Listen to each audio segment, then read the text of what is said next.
Hi, I'm Michael Cavett. I own FairWinds Winery in Port Townsend, Washington. We started making our wine about 1993, and we opened the winery in 96 for business.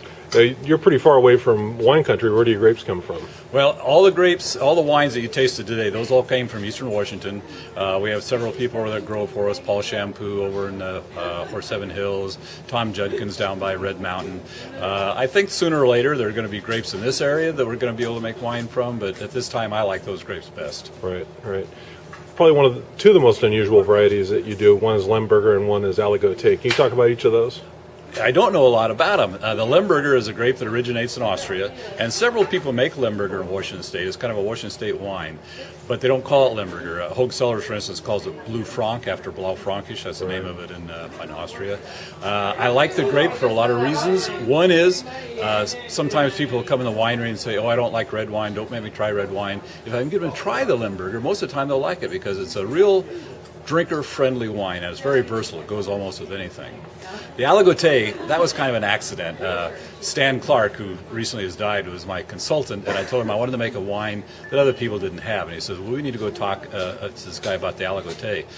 Here's all I know about it. It was planted in the Upland nursery there. I can't think of the fellow's name, but Newhouse, Steve Newhouse owns it. And there were a lot of them were torn out during Prohibition, but these were left. And I said, well, what are these? And they said, well, they're Aligoté. We didn't know anything about it. And so I just started making the wine. I'm not very good at making the wine. There's a couple of people that do a lot better job. The only people that get the grapes, I'm the only one in Washington State. There's a winery in Oregon that gets some, and then the rest of them go to Jed Steele down in California. I'm not making it as good as they are, but I'm going to keep trying it a little bit. So all I can tell you about it is it's just an unusual wine. And Burgundy is considered kind of a secondary wine. They mix a cassis with it, make a drink called Cure. And that's the extent of my knowledge of Aligoté. I think Covey Run made it for a while, but then they stopped, so you're the only Washington Covey Run made it a while, and I can't remember that fellow's name, but he went down to work for Jed Steele.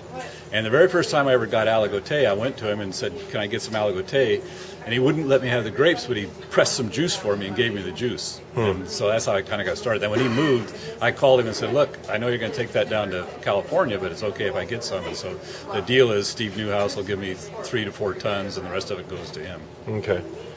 You're kind of famous for being on the low-tech side. And I mean, you've got a toaster oven that you use for sealing the foil. Yeah. Talk about that process. And I mean, you enjoy this hands-on aspect of the wine production side. Well, it's changed a lot now, but back when we started in 93, if you said winery equipment, you said $20,000. Now if you say winery equipment, you probably say $90,000. Who knows? There's a lot of stuff that I couldn't make, like we couldn't make a stemmer crusher. We couldn't make a press.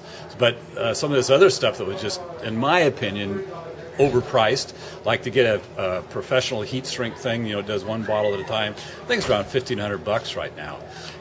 We took this toaster oven, which you've probably seen, punched a couple holes in the back of it, and we do 2 bottles at a time for nothing, as opposed to 1 bottle at a time for $1,500. So we try to we look at stuff and see if we can make it, and if it's obviously really technical, like a pressure or something like that, we'll buy it. If not, we'll try to make it.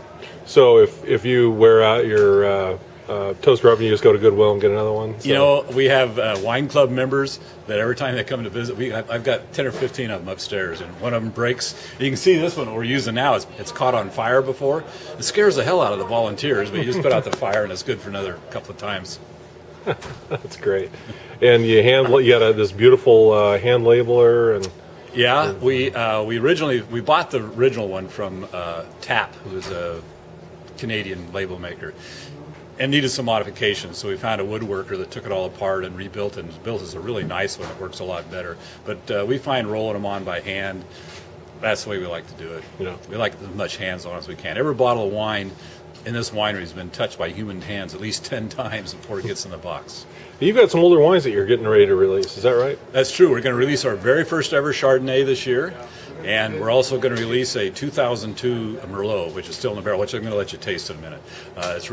People really liked it, and so we're going to try to get it out in 2 or 3 weeks. And it's unusual to release a Merlot that late. What did you forget about the barrels back there? Or?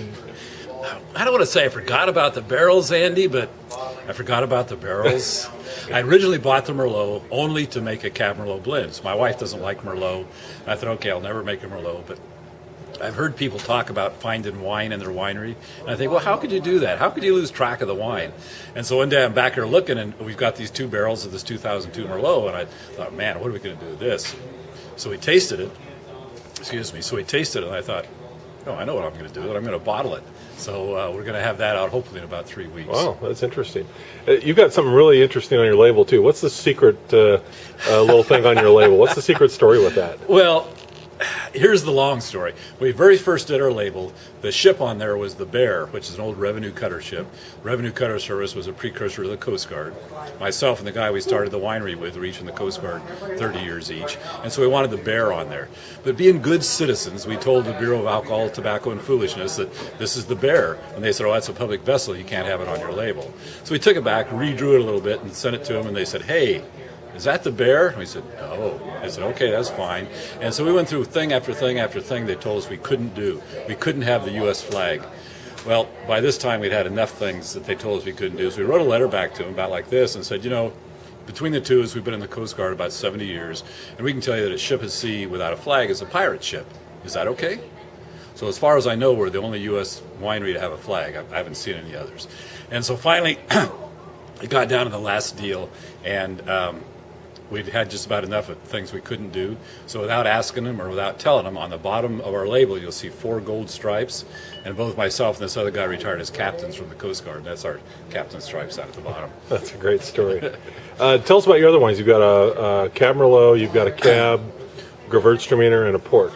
And we have a Gewürztraminer, which is off dry. It's probably, I've never had it tested, but I'm going to say it's probably less than 1% residual. Then we have a mead, which is an unusual wine. It's a honey wine. Blush, which I make from Limburger and Gewürztraminer. And then the Limburger, which we've talked about. The Cab Merlot, which is 60% Cab, 40% Merlot. Sometimes from the same vineyard, but not always. And then a straight Cab, which comes from Tom Judkins down in Benton City. And then our Port, which I make from Limburger. And then the Aligoté, which we're sold out of right now.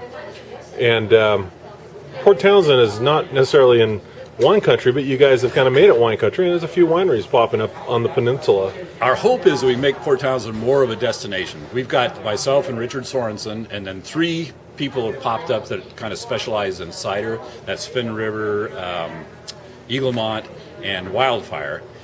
And now another guy is going to start a winery up by Richard Sorensen. So that'll be, how many is that, 7 of us here in the area?